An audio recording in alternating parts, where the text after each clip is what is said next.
Design পডকাস্টে আমরা যে শিল্পীদের নিয়ে আসি তাকে আপনারা সবাই হয়তো নাও চিনে থাকতে পারেন, আবার তাদের যে কাজ সেই কাজও আমরা যারা সাধারণ মানুষ রয়েছি তারা ততটা পরিচিতও নাও হতে পারি।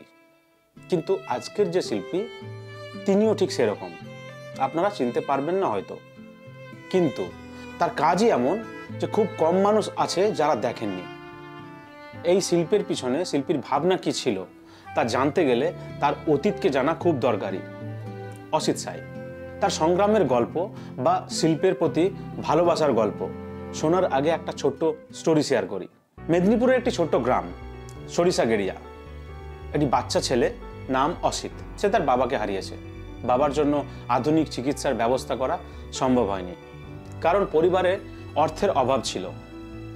তার বাবা ছিলেন একজন শিক্ষক, শিক্ষিত, নৈতিকভাবে দৃঢ় এবং সংস্কৃতি মনা ব্যক্তি। বাবার অকাল মৃত্যু অসিতের চোখে দারিদ্র্য, ক্ষুধা ও চিকিৎসার অভাবের বাস্তবতা উন্মোচিত করে। কিন্তু দারিদ্র্যের পাশাপাশি তিনি সমাজের অন্ধকার দিকও দেখেছেন: সংঘাত, স্বার্থপরতা, বিদ্বেষ। তার পরিবারও এর থেকে মুক্তি পায়নি।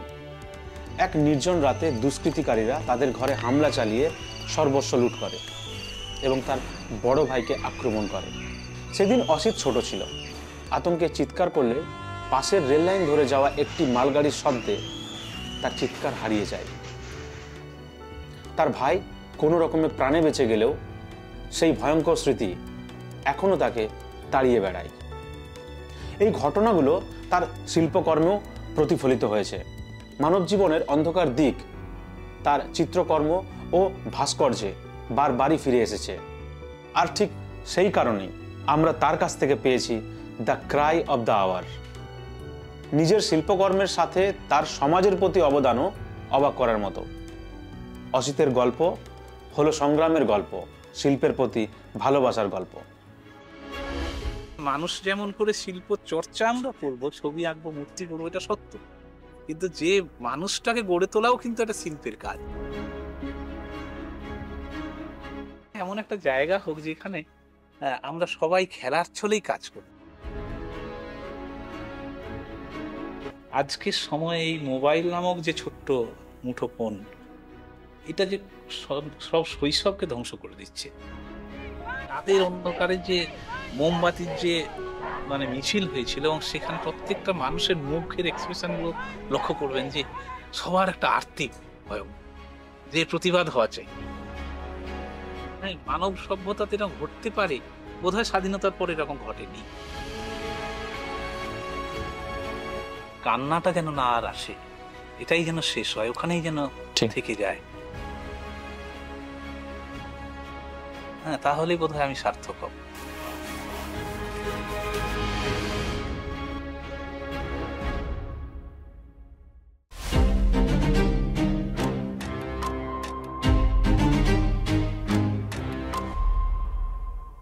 নমস্কার স্যার, দ্য ডিজাইন পডকাস্টে আপনাকে স্বাগত। স্যার, আমি কলকাতা থেকে যখন এখানে আসছিলাম, এটা হচ্ছে মেচেদা, হ্যাঁ, কলকাতা থেকে প্রায় 1-1.5 ঘন্টার রাস্তা। আপনি শিল্প জগতে অনেক দিন ধরে আছেন, আর ভাস্কর নিয়েও অনেক দিন রয়েছেন, যথেষ্ট নাম রয়েছে। আপনি এই যে পরিবেশ আমি দেখতে পাচ্ছি, আপনার হঠাৎ করে কি করে মনে হলো যে আমি এত নির্জন, এত রিমোট এরিয়াতে, এই জায়গাতে আপনি থাকবেন, প্লাস এখানে কাজ করবেন? কি মনে করে আপনি এখানে সব সেট আপটা গড়ে তুলছেন এখানে? আমি তো রিমোট এরিয়াতেই জন্মেছি। ঠিক, বিশেষ করে আমার যে মূল গ্রাম সরিষাগেড়িয়া বলে একটা প্রত্যন্ত ছোট গ্রাম, পশ্চিম মেদিনীপুরের। স্টেশনটার নাম হচ্ছে বাঘরাবাদ। ঠিক, তার কাছাকাছি আমি জন্মেছি। এবং যখন আমি জন্মাই সেই সময় কোনো ইলেকট্রিক ছিল না, বৈদ্যুতিক বাতি ছিল না, ওখানে কাদার মেঠো রাস্তা। যখন আমার বাড়ি যাওয়া হতো তখন কাদা রাস্তা পেরিয়ে যেতে হতো। আমাদের আত্মীয় কিছু বন্ধু বান্ধবরা কলকাতার আছে, তারা বর্ষাকাল হলে আর ভয়ে যেত না আমার বাড়ি। তো ওই রকম জায়গায় জন্মেছি এবং শৈশব থেকে প্রকৃতির মধ্যেই বড় হয়েছি। আর সেই জীবনটা আমাকে টানে, এবং আমার যা কিছু শিল্প সাধনা, শিল্প চর্চা, সে তো গ্রামেই। ফলে এখানে শহরের আধুনিকতার মধ্যে আমি এসেছি, কিন্তু তবুও মনে হয় যে কোথাও যদি একটু সেই গ্রামের ছোঁয়া থাকে, প্রকৃতির ছোঁয়া থাকে, সেখানে যেন বেশি ভালো লাগে। আমি কলকাতায় যাই, ছুটে যাই, কাজ করি, এবং ওখানে মানে কলকাতাতে তো সমস্ত জ্ঞানী গুণী ঠিক অবস্থান, ঠিক তো সেখানে তো যেতেই হয়, একদম বা অন্যান্য শহরে যেতেই হয়। কিন্তু সেখান থেকে ফিরে এসে একটু গাড়ি ঘোড়া থেকে বিচ্ছিন্ন করে নিজেকে একটু বেরিয়ে নেওয়া এখানে, তাই ভাবলাম এখানে একটা স্টুডিও করি। এখানে দেখতে পাচ্ছি স্যার আপনার Nandalal Bose memorial school of art, এটা নিয়ে আপনার কি ভাবনা রয়েছে, মানে এটা কি অ্যাকচুয়ালি? নন্দলাল বসু আমাদের দেশে বিখ্যাত একজন পেইন্টার, ঠিক। হ্যাঁ, যিনি মানে ভারতীয় চিত্রকলার জগতে একজন নক্ষত্র। ঠিক। তার যে জীবন দেখেছি, যে তিনি কোনো কিছু ধরা বাঁধা নিয়মের মধ্যে থাকেনি। একদম। তিনি প্রাচ্য এবং পাশ্চাত্যের সমস্ত শিল্পকে তার মধ্যে তার নির্যাসটাকে নিয়ে তিনি কাজ করেছেন। কোনো একটা বিশেষ ঘরানার মধ্যে তিনি আবদ্ধ থাকেননি। এবং শুধু তাই নয়, একজন মানুষ হিসেবে, শিল্পী তো মানুষ ছেড়ে নয়, একদমই স্যার। হ্যাঁ, একজন বড় মানুষ হিসেবে তার চরিত্র দেখেছি, অধ্যয়ন করেছি, জেনেছি। অনেক বড় মাপের মানুষ, এবং যেখানে সহজ সরল কথাটা সোজাভাবে বলতেন তিনি। হ্যাঁ, ফলে জীবন এবং শিল্পকে যেন একাকার করে দিচ্ছে। এই কারণে এই চরিত্রটা আমার একটা অন্যরকম লাগে। অনেক মহৎ চরিত্র আছে, তো তার জন্য ওনাকে ওনার নামে নামাঙ্কিত। আর স্যার ওই পাশে যিনি রয়েছেন ওনার বিষয় ভাস্কর তাপস দত্ত। ভাস্কর তাপস দত্ত। তাপস দত্ত বিশেষ করে আমার জীবনে একটা অনবদ্য চরিত্র, ঠিক। এবং ওনাকে আমি পাওয়ার সুযোগ হয়েছিল আমার ক্ষেত্রে। উনি যে ভাস্কর্য আছে কলকাতা হাইকোর্টের সামনে, যে ক্ষুদিরাম বসুর ঠিক ঠিক বিখ্যাত ভাস্কর্য, যে কাজটা রামকিঙ্কর বেশ দেখে বলেছিলেন যে কলকাতার একটা অন্যতম ভাস্কর্য। কি ভাবনা নিয়ে আপনি এই স্কুলটা বানালেন? বিশেষ করে মানে আমি তো প্রত্যন্ত জায়গা থেকে, আমি প্রথাগত শিক্ষা নেওয়ার সুযোগ পাইনি, বা আমার সেই সময় যে রকম শিক্ষা নেওয়া যায় সেই ধারণা প্রথমে ছিল না। তারপরে নিজের মতো করেই আমি কাজ করেছি, প্রকৃতি দেখেই। প্রকৃতি আমার প্রথম গুরু। ঠিক। হ্যাঁ, তো সেই চর্চা করতাম, এবং আমাদের বাড়িতে একটা চর্চা ছিল, হ্যাঁ, মহৎ মানুষদের জীবনী, আমার দাদা বিশেষ করে এই চর্চা। আমার বাবা স্কুল টিচার ছিলেন, কিন্তু মূল্যবোধ ছিল, প্রাইমারি স্কুল টিচার ছিলেন। আমাদের বাড়িতে এই চর্চাটা হতো। তো সেই রকমই আমার মনে হয়েছিল যে এমন একটা জায়গা হোক যেখানে আমরা সবাই খেলার ছলেই কাজ করি। এমন একটা জায়গা হওয়া উচিত যে যেখানে সবাই কাজ করছি, সবাই পরস্পর সমৃদ্ধ হচ্ছে। ঠিক। বাড়িতে যেমন করে একসঙ্গে বই পড়া হতো, একসঙ্গে আলোচনা হতো, সেখান থেকে সবাই সমৃদ্ধ হতাম। হ্যাঁ, তো সেই রকম যদি শিল্প চর্চাটাকেও আমরা এখানে করতে পারি, বিভিন্ন জন বিভিন্ন তার মতো স্বাধীনভাবেই আঁকছে, করছে, কিন্তু পরস্পর যখন আদান প্রদান হবে তখন সবাই কিন্তু সমৃদ্ধ হবে, যেটা কবিগুরুও শান্তিনিকেতনে করেছেন। হ্যাঁ, তো বিদেশে গিয়ে পাঠিয়ে দিচ্ছেন এক শিল্পীকে, যাকে ভালো লেগেছে, হ্যাঁ, তাকে পাঠাচ্ছে, ওকাকুরা চলে এসছেন। হ্যাঁ, তো সেটা আমার খুব ভালো লাগলো। তো আমার মনে হয়েছে ছোট্ট পরিসরে আমি আমার করবো কেন, যদি এরকম কিছু করা যায়। একদমই। হ্যাঁ, আমার যে ছাত্রছাত্রীরা এখানে থাকে, কাজ করে, হ্যাঁ, প্রত্যন্ত গ্রামে ছবি আঁকতে গিয়ে কারোর সাথে পরিচয় হয়েছে, মাটি মাখতে এসে দেখেছি যে সে দারুণ কাজ করছে, হ্যাঁ, সুন্দর, তার মধ্যে এই কাজে আমাকে হেল্প করতে হতো, সে নিজে একটা ছোট্ট মূর্তি বানিয়েছে, তাহলে তার মধ্যেও একটা শিল্পবোধ একটা আছে। ঠিক। সেটা যদি আমি তাকে প্রকাশিত করতে পারি সহযোগিতা করে, তাহলে মানুষ যেমন করে শিল্প চর্চা আমরা করবো, ছবি আঁকবো, মূর্তি করবো, এটা সত্য, কিন্তু যে মানুষটাকে গড়ে তোলাও কিন্তু একটা শিল্পের কাজ। একদমই তাই। তার মধ্যে যে সুন্দরটা আছে, তার মধ্যে যে ভালোটা আছে, সেটাকে যদি সবাই মিলে হাত লাগিয়ে বড় করে তুলি, তাহলে সেটাও কিন্তু একটা বড় শিল্পের কাজ। ঠিক। সেটা তাই আমি এভাবে করেছি এখানটাতে। এখানে এই মুহূর্তে কতজন স্টুডেন্ট এখানে মানে চর্চায় রয়েছে? এখানে অনেক ছাত্ররা আসে, মানে কাজ শেখে, আবার আর্ট কলেজে চান্স পেয়ে যায়, কেউ বা এখানে থাকে। হ্যাঁ, অনেক বাইরের ছেলেরাও আসে, অন্য স্টেটের ছেলেরা এখানে ছিল, যেমন একটি উত্তরাখণ্ডের ছেলে, সে থাকতো এখানে, কাজ করতো। বিভিন্ন জায়গার ছেলেরা আসে যায়। স্যার, বর্তমানে এখন আপনার কি কি নিয়ে কাজ চলছে? কিছু কাজ চলছে ভেতরে, চলুন আমার। নিশ্চয়ই নিশ্চয়ই স্যার। গান্ধীজির স্কাল্পচার হচ্ছে, এইটা মডেলিং এটা আছে, এটা ক্লে মডেলিং। এরপরে এটা এটা এখন সবে শেষ হলো, কমপ্লিট হলো। স্যার এর প্রসিডিওরগুলো কি কি থাকে, মানে এটা তো মাটির? এটা মাটির হলো, এরপরে এটা থেকে ডাইস করা হবে প্লাস্টার অফ প্যারিসে, ঠিক। কখনো ফাইবার গ্লাসেও ডাইস করা হয়। সেটা থেকে এবারে আবার হুবহু যে মাধ্যমে কাজ হবে, কখনো ফাইবার গ্লাস কেউ ব্রোঞ্জ করতে চায়, সেই মতো করে ডাইস করার পর তারপরে সেটা হবে। প্রসেসগুলো আছে। এটা ফার্স্ট মূল কাজ, এটা ক্লে মডেলিং, এটা চলছে কাজ। তারপরে সবসময় এখানে মোটামুটি কাজ চলে, মডেলিংটা এখানেই করি। এটা একটা ডারউইনের কাজ করছি, উত্তরবঙ্গেই বসবে। আমার এক ঘনিষ্ঠ মানুষ এসপি, উনিও শিল্পী, নাম বলতে পারেন, অসুবিধা নেই। তুতিমান বাবু, তুতিমান ভট্টাচার্য। ঠিক। তিনি একটা আমাকে ডারউইন নিয়ে ভাবনা চিন্তা করতে বলেছিলেন। ঠিক। হেডকোয়ার্টারের সামনেই বসবে, উনি বসবে এটা। তো সেটা করছি, কাজটা চলছে আর কি। এখানে প্রথমে যখন ডারউইনের কাজ আপনাকে দেওয়া হয়, আপনি ফার্স্ট মাথার মধ্যে কি চলে, মানে আপনি কিভাবে এটা রেডি করেন? জানা, মানে প্রথম হচ্ছে ডারউইন নিয়ে একটু পড়াশোনা করি, ভালো লাগা জায়গাগুলো। যেমন হচ্ছে এখানে আমি করতে এসে যখন দেখলাম যে এই মানুষটা যখন ক্লাসে যাচ্ছে, পড়াশোনা করছে, ইনি ক্লাসে অধ্যাপক এসছেন, আর তিনি গোবরে পোকাকে নিয়ে তিনি ঘাটাঘাটি করছেন। ঠিক। তারপরে অন্যান্য ক্লাস করতেন না, কেবলমাত্র জুলজির ক্লাসটা হলেই তখন তিনি করতেন ক্লাসটা আনন্দের সঙ্গে। অন্যান্য ক্লাসগুলো তিনি মানে অন্য কিছু পোকা মাকড়কে নিয়ে ব্যস্ত থাকতেন। বাবার ইচ্ছে ছিল যে ডাক্তার করবে, কিন্তু তিনি এদিকেই চলে এলেন, ডাক্তার হওয়ার তার ইচ্ছে মোটেই ছিল না। তো তখন আমি মানে এই কাজটার মধ্যে সেই স্ট্রাকচারটা রাখতে চেয়েছি, যে মনের মধ্যে তো ওই কোথায় একটা ভাঙা গাছ, সেখানে কি পোকা আছে সেটা দেখতে চলছে, তাকে সংরক্ষণ করার চেষ্টা করছি।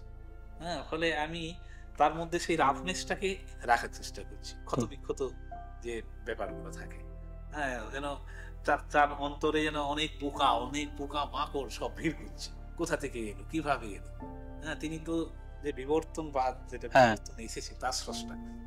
তখন আমি কাজের মধ্যেই সেই এফেক্টগুলোকে রাখতে চাই, সেইভাবেই করতে চাই। এটাকে পেলভ করতে চাই না, এটাকে একদম ফিনিশ করতে চাই না।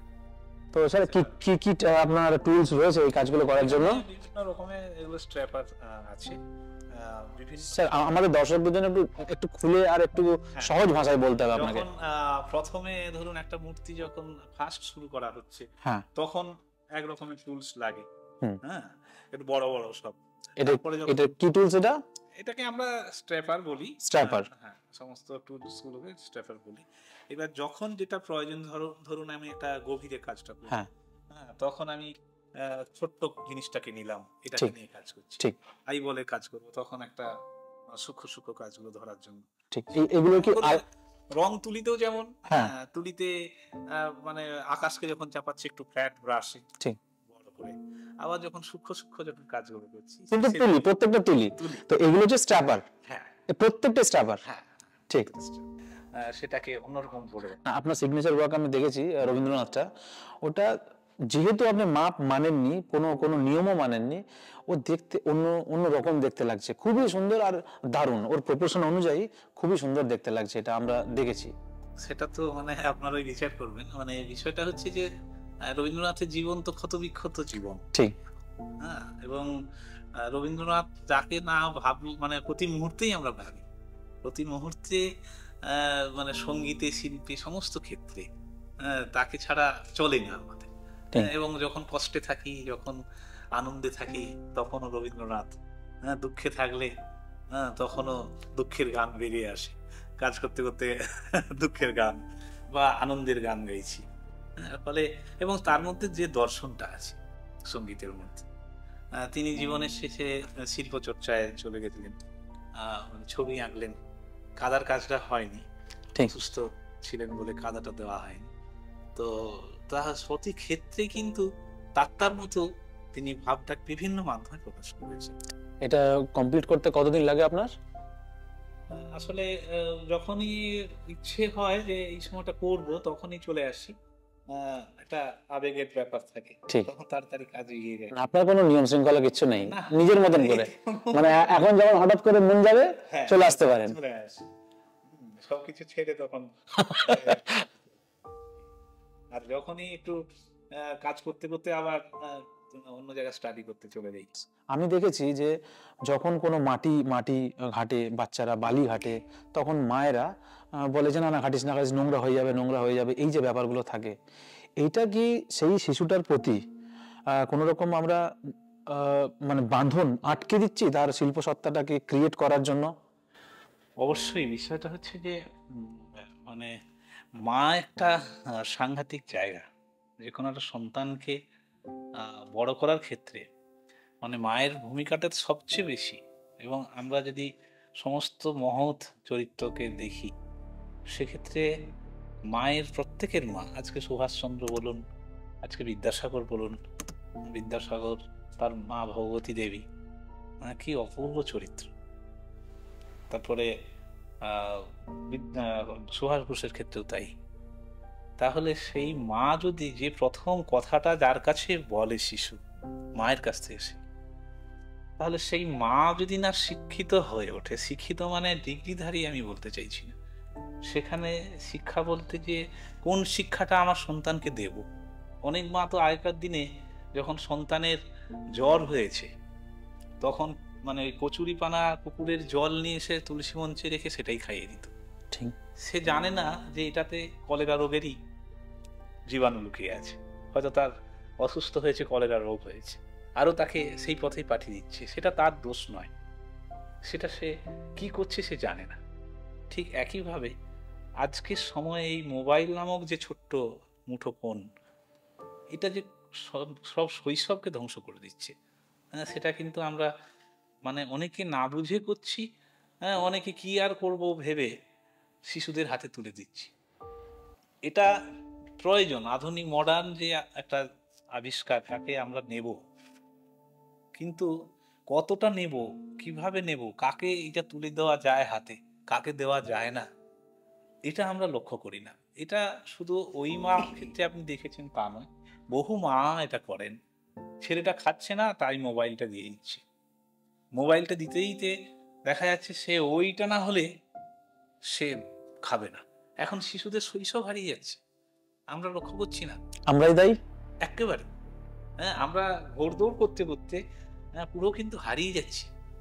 এবং এই কারণে শ্রদ্ধা, ভক্তি, ভালোবাসা, এগুলো একেবারে শেষ হয়ে যাচ্ছে। কিছু একটা টিপস দিন মা বাবাকে, যে মা বাবা যারা দেখছে এই মুহূর্তে, কিছু একটা টিপস দিন, তাকে কি করা উচিত? ছাত্রদের একটু করে এই গঙ্গার মাটি হাতে দিয়ে দিই, ঠিক, দিয়ে বলি তোমরা যা খুশি কর, ঠিক, কিছু বানা।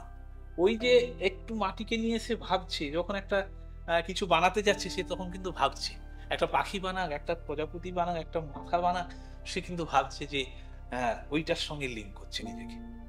তাহলে এইটা কিন্তু মানে থাকছে না, খেলতে দেওয়া হচ্ছে না, মায়েরা না বুঝেই করছেন। তার মানে আমরা যদি এটা বলি যে মা বাবা, এখনকার মায়েরা বা বাবারা তাদের ফ্ল্যাটকে চকচকে করতে গিয়ে এই মাটিটাকে ঘাটতে দিচ্ছে না, কিন্তু তার ব্রেনে, বাচ্চার ব্রেনটাকে কিন্তু আর পরিষ্কার করে দিচ্ছি আমরা। তো আমার মনে হয় যে প্রত্যেকটা মা বাবার ক্ষেত্রে উদ্দেশ্যে আমি বলছি, কি হতে পারে, একটা গঙ্গা মাটি আপনি বাড়িতে দিয়ে দিন, বাচ্চা একটা পেপার রাখুন টেবিলের উপর, পেপার রাখুন, একটু মাটি দিন, কি হতে পারে, ম্যাক্সিমাম সাদা জামা, আমার ম্যাক্সিমাম হতে পারে এরকম হাতটা আপনার মাটি হতে পারে, আর একটু মাটি লাগতে পারে, লাগতে দিন, মুছলে চলে যাবে। কিন্তু এই যে শৈশবের যে ক্রিয়েটিভিটিটাকে ওদেরকে বিকশিত করতে সাহায্য করুন।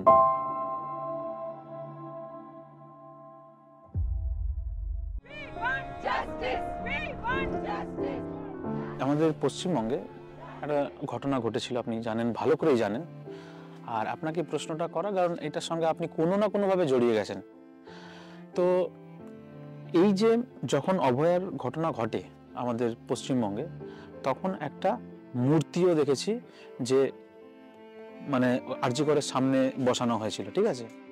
সেই মূর্তিটা আপনার তৈরি করা, এর ভাবনা কি ছিল, কিভাবে তৈরি হলো এটা, আর মানে আপনার কি চলছিল সেই মুহূর্তে? বিষয়টা হচ্ছে যে এখন সমাজটাতে যা যা ঘটছে আমরা সবাই অবগত খুবই, এবং আজকে আরজি করে যে অভয়ার ঘটনা ঘটলো সেই ঘটনাটা একটা অন্যরকম ঘটনা। তার আগেও কিন্তু এই ঘটনাগুলো ঘটছে, আমরা পেপার মাধ্যমে মিডিয়াতে দেখতে পাচ্ছি যে শুধু যে এই অভয়ার ঘটেছে তা নয়, এর আগেও কিন্তু অনেকগুলো অভয়া হয়েছে এবং এই অভয়ার পরেও অভয়া ঘটলো। কিন্তু এই অভয়াটা একটু অন্য রকম, এই ঘটনাটা একটু আলাদা রকম।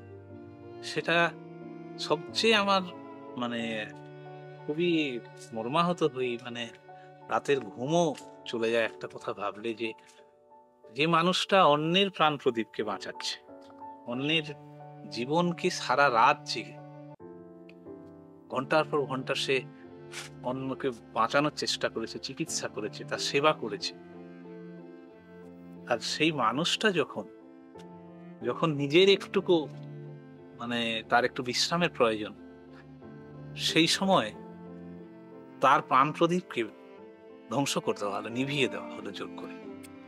একটা কথা হচ্ছে সবচেয়ে বড় ব্যাপার যে মানে আপনারা দেখেছেন মিডিয়াগুলোতে এসেছে যে যখন উনি অন্যের সেবা করছেন, চিকিৎসা করছেন, কি তার যত্ন। প্রেসক্রিপশনে যখন নিচে লিখে দিচ্ছেন যে আনন্দে থাকুন, এই এই জিনিসগুলো খাবেন, এই সমাজ তো বোধ হয় ওরকম একজন চিকিৎসককে চায়। এবং দেখুন কয়েকটা রাত ধরে সে মানে এই চিকিৎসাটা করেছে, ওভার ডিউটি করেছে, তারপরে যখন সে চিকিৎসা করে একটু বিশ্রাম নিতে গেল তাকে ধ্বংস করা হবে। এটা একটা নির্মম পাশবিক। হ্যাঁ, মানব সভ্যতাতে এরকম ঘটতে পারে বোধহয় স্বাধীনতার পরে এরকম ঘটেনি, সেটা আমাকে কাঁদিয়েছিল। এবং আমি মানে মনে হচ্ছিল যে এই তো ভাষা নেই, এই যন্ত্রণা প্রকাশের কোনো ভাষা নেই, এই ভাষা কি দিয়ে প্রকাশ করব। হ্যাঁ, তখন আমার মনে হচ্ছিল কি করতে পারি। হ্যাঁ, এবং আপনারা লক্ষ্য করেছেন যে 14 তারিখ রাতে, হ্যাঁ, যখন সমস্ত রকমের মানুষ রাস্তায় নেমে গেছে, তাদের সমস্ত ঝান্ডা ফেলে সবাই কিন্তু এক হয়ে এই অন্যায় প্রতিবাদ করছে। এবং সবার ওই রাতের অন্ধকারে যে মোমবাতির যে মানে মিছিল হয়েছিল, এবং সেখানে প্রত্যেকটা মানুষের মুখের এক্সপ্রেশন গুলো লক্ষ্য করবেন যে সবার একটা আর্থিক ভয়, যে প্রতিবাদ হওয়া প্রয়োজন, এই আর সহ্য করা যায় না। হ্যাঁ, তখন কিন্তু তারা এই কাজটা সবাই চলে এসেছে। হ্যাঁ, এবং সমস্ত পরিবার এক হয়ে গেছে, কি হিন্দু কি মুসলিম সবাই। হ্যাঁ, সেখানে কোনো দল মত কিচ্ছু নেই। তাহলে আমাদের মৌলিক কোথায় জায়গাতে একটা আঘাত খেয়ে গেছে। ফলে সেটা থেকে আমি একজন শিল্প চর্চা করি ছাত্র হিসেবে, আমারও সেই যন্ত্রণাটা বুকের মধ্যে হচ্ছিল।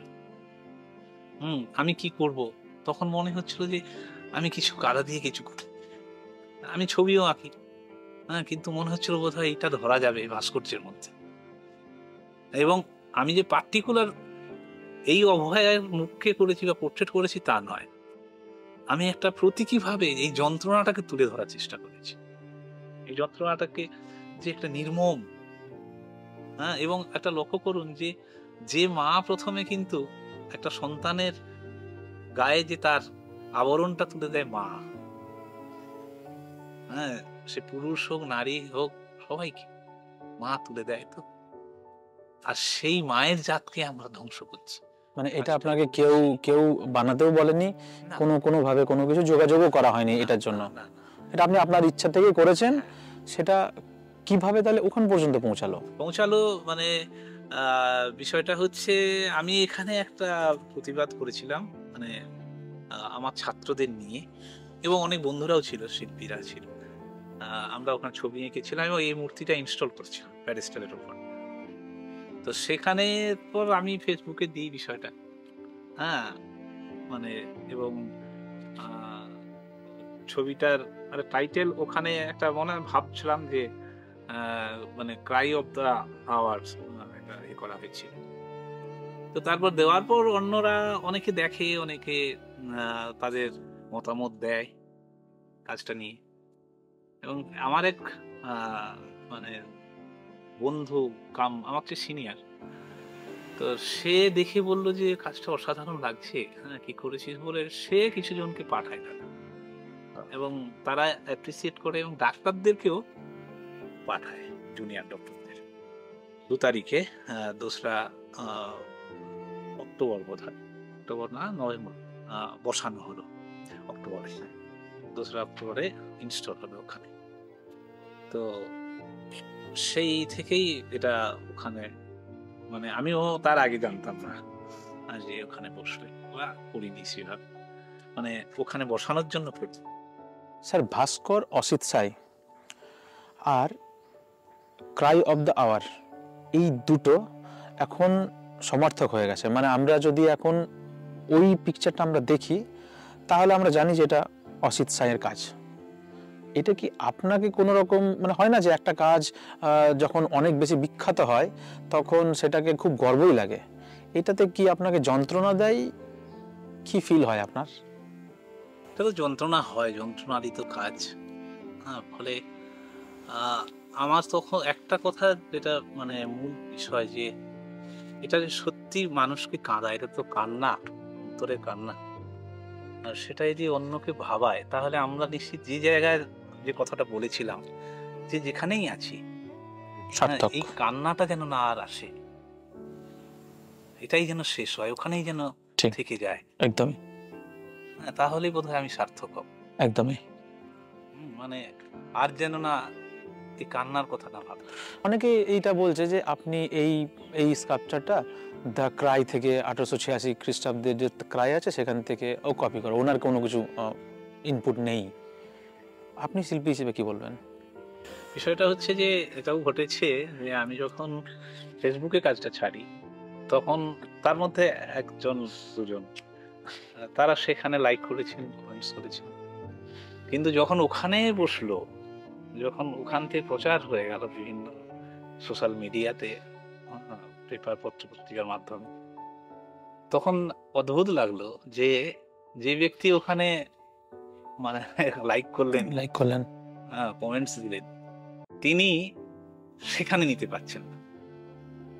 হ্যাঁ, তিনি সেটা নিয়ে নানা রকম আরো দুজনকে জড়ানোর চেষ্টা করছে, তারা আবার আমাকে ফোন করছে যে অমুকজন ফোন করেছিল বিরুদ্ধে বলার জন্য।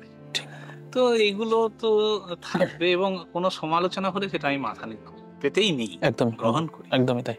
এবং আর মহৎ শিল্পীদের চিন্তা ভাবনা তো করি, তাদের কাজ তো দেখি, দিয়ে তো আমাদের পথ চলা, তাকে তো অস্বীকার করা যায় না।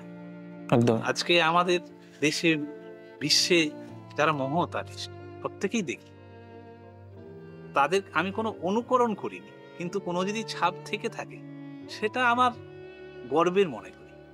কোনো কিছু সুন্দর মহত্তম কোনো কিছুর ছাপ তো থাকতেই পারে, এটা অপরাধের কি আছে? হ্যাঁ, সেটা আর্ট ক্রিটিক, সমালোচকরা তারা দেখবে, ওটা আমি করেছি, আমি ভাবছি একদমই তাই, আমি অন্তর থেকে করেছি। একদম। আপনার তো কোনো ইচ্ছা ভাবনা কোনোটাই ছিল না যেটা ওখানে যাবে, এটা সব চলতে চলতে হয়ে গেছে, এটা হয়ে গেছে, এটার বিনিময়ে কিছু পাবো না, ওরকম তো নয় বিষয়টা। একদমই তাই, প্রতিবাদ হিসেবে করা, সেটা ওখানে জায়গা পাওয়া, মানুষই নিয়েছে, মানুষই ওটাকে পাঠিয়েছে, কান্নাটাকে, যন্ত্রণাটাকে ধরতে চেয়েছি। একদমই তাই, একদমই তাই। হ্যাঁ, তখন কি ওটা কোথায় যাবে কি করে ভেবেছি না, সেটা তো পরে প্রশ্ন, কোথায় গেছে না গেছে, কিন্তু তখন তো আমি একটা আবেগ থেকে অন্তর থেকে না করলে পাচ্ছিলাম না, দ্বিতীয়বার হয়তো আমি সেটাকে আর করতে পারবো না। একদমই তাই, এটাই তো হচ্ছে স্যার। স্কাল্পচার ছাড়া আপনি আর কোন কোন মিডিয়ামে কাজ করেন? আমি তো এট ফার্স্ট পেইন্টার, হ্যাঁ, ছবি আঁকি, মানে বিভিন্ন জায়গায় অন স্পটে খুব নেচার স্টাডি করতাম, মানে নেচারকে নিয়ে খুব কাজ করতাম, প্রকৃতি। এখনো আমি ইটভাটাতে চলে যাই, হ্যাঁ, এখানে সামনে রূপনারায়ণের কোলে আমার এক বন্ধুর ইটভাটা আছে, সেখানে সময় পেলেই চলে যাই, এইসব মানুষগুলোর মধ্যে কাটাতে আমার ভালো লাগে। ওখানে অদ্ভুত কিছু ঘটনাও আমাকে রেখাপাত করে, দীর্ঘদিন ধরেই আমি ওখানে কাজ করি, বহু ছবি আছে, তার ছাপ আছে ছবিতে, বহু ড্রয়িং আছে ইটভাটাকে নিয়ে। তো ওই যে মানুষগুলো যারা সারাদিন ধরে সেই সকাল থেকে একদম সন্ধ্যে পর্যন্ত কিভাবেই কাজ করে যাচ্ছে, হাসি মুখে। ঠিক। হ্যাঁ, দেখুন আমি যখন যাই, আমি মানে খুব যদি মানে কি বলে নিজেরই খারাপ লাগে যে আমি 2 ঘন্টা ছবিয়ে গিয়ে যেন কত ক্লান্ত হয়ে যাচ্ছি, কিন্তু সে তো সারা দিন ধরে কাজ করছে, তার কোনো ক্লান্তি নেই, এবং সে যে পায়নি তার মধ্যেও কোনো দুঃখ নেই। আমরা তো কত বৈভব জীবন কাটাচ্ছি, কত কিছু পাচ্ছি, কত আধুনিকতা আমাদের জীবন, তাদের জীবনে কিন্তু কিচ্ছু নেই। যারা ইটটা বানাচ্ছে সে ইটের ঘর নেই, তার একটা ভালো ঘর নেই। হ্যাঁ, বর্ষার জলে সেই ঘর ডুবে যায়, আবার বর্ষার পরে সেই ঘর মানে স্যাঁতসেঁতে ভেজা, সেই ঘরে সে থাকে, সেখানেই তার সন্তানেরা থাকে। ফলে এটা আমাকে অবাক করে, এমনি মানে টোটাল যে সামাজিক পরিস্থিতিটা ও ভাবায়, হ্যাঁ, যে এরা কিছুই পেল না। বাচ্চাটা কার আছে? আমার মিসেসকে নিয়ে করা।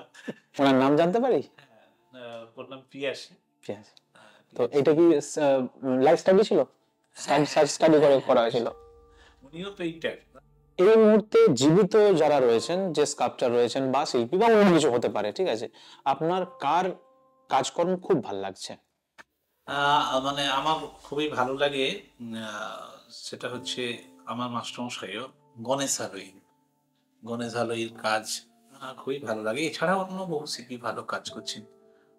আমাদের এখানে সমীর রাইস কাজ করছেন, তার কাজ খুবই ভালো লাগে। এছাড়া বাইরে কিছু শিল্পীরা কাজ করছেন, অনেকেই আছেন। তো তার সঙ্গে জীবনবোধ এবং শিল্প, সেটা গণেশ হালুই মাস্টারমশাই আমার, ঠিক, তার মধ্যে খুঁজে পাই। বাহ স্যার, সত্যি আমরা আজকে সারাদিন একটা আলাদা এক্সপিরিয়েন্স আমরা এখান থেকে নিয়ে যাচ্ছি। অনেকের কাছে গেছি, অনেক ইন্টারভিউ নিয়েছি, কিন্তু এইরকম প্রকৃতি প্রেমী আর প্রকৃতির মাঝে থেকে কাজ করা, এই অভিজ্ঞতা আমাদের পুরো টিমের ক্ষেত্রে একদমই অন্যরকম। আমার খুবই ভালো লাগছে যে আপনারা এই প্রত্যন্ত জায়গাতে বেছে নিয়েছেন আমার মতো সাধারণ একজন মানে আঁকিয়ে বলুন ভাস্কর্যের মানে ছাত্র আমি, সেখানে এসেছেন, মানে আপনাদের সময় নষ্ট করে। তো সেটাও খুব ভালো লাগছে আমার, আনন্দ পাচ্ছি। জয়ন্তী টিভি যেভাবে কাজ করছেন, এইভাবে মানে আমাদের মতো সাধারণ মানে আটপৌরে শিল্পীদেরকে, আমরা এখন শিল্পী হয়ে উঠতে পারি ছাত্র যে বেছে নিয়েছেন, এসেছেন, তার জন্য আপনাদেরকে সবাইকে শুভেচ্ছা, ধন্যবাদ, এবং আপনারা ভালো থাকবেন।